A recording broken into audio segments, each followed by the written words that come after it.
Hello mga kabuding, para sa video magluto ta og dijad siniya og rosiniya. Para sa atong dijad siniya natay kalabasa, talong, patatas, gusan, cesar.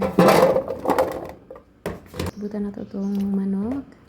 Timplahan nato kamon, paminta, filfilhar, paisubra, asin ug bitsin.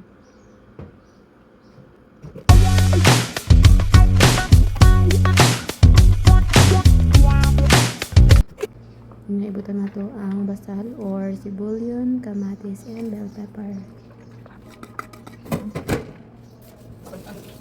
Nabutan nato binit nato din nato isa ka oras.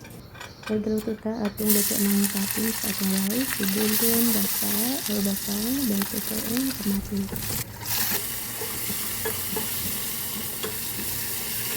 So karon magluto ka sa atong rice, ato lang ibutan nato sinog bitsin and init na tubig.